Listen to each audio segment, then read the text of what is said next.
You know, it can take years for somebody to get over a relationship, if ever they do. You can have moments where you feel like you're out of it and you're over it, and the next minute the memories just haunt you and plague you, like you've tangled up in a rope, or there's a problem that you can't fix. See, these are the consequences of relationships. We don't realize that when we connect with somebody, that connection is in many ways lifelong.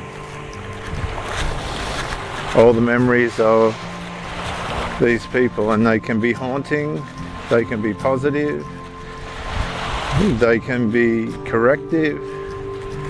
We can learn a lot from the people that we have intimate relationships with about ourselves. And it might not always be what we want to hear. It might not be what we want to hear at all. We might not see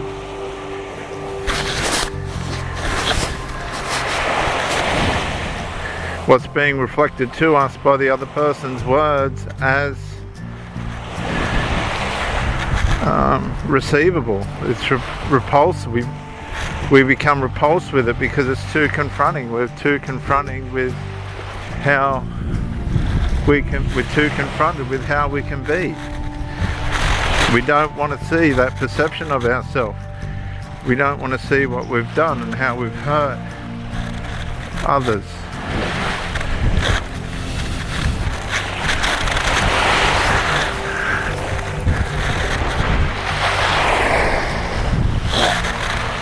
You don't set out in a relationship to hurt anybody, but too often this is what happens. All too often this happens. And you can end up in a limbo after it. You can end up in a state of severe guilt and shame, and you can become out of touch with yourself because it's not what you've done is not who you thought you were. We can kid ourselves a bit. Let's not underestimate that. And then the reality of how mean and nasty we can be jumps out in front of us, and we're scared. We're scared of what we can do and what we are. We're scared of what we can see of ourselves. And it's only the people that have been with us intimately who know what we are and who know what our capabilities are in terms of hurting and changing and harming and maiming.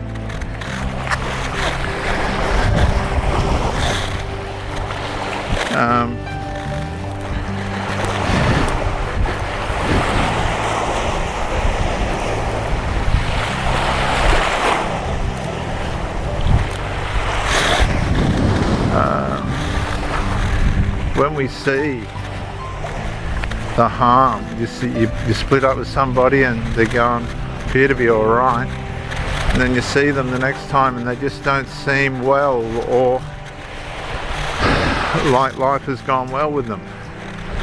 That can shock you, that can scare you, because how much of that is our fault?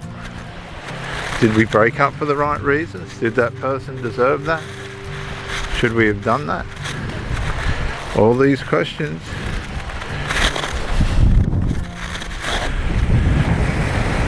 Jump out at us.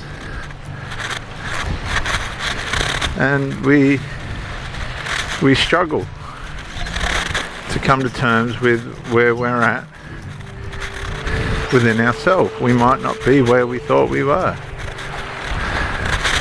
We actually might not be who we thought we were. And that can be a shock, the reality of how evil we are. And I think this is what punishment does. It is meant to do when you go to jail or get punished like that. I think the object of it is to teach you a better way. You can change. It doesn't have to be that way. You don't have to be punished to change. But for some people, for most of us, it's not them and us. For most of us,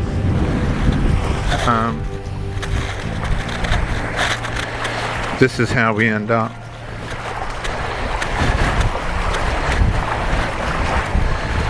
And when we are not chastised, when we are not punished,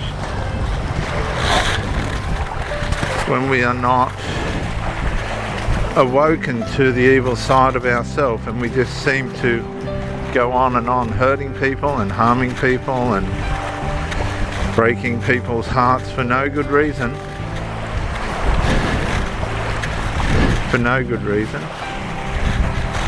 then we really do have to stop and question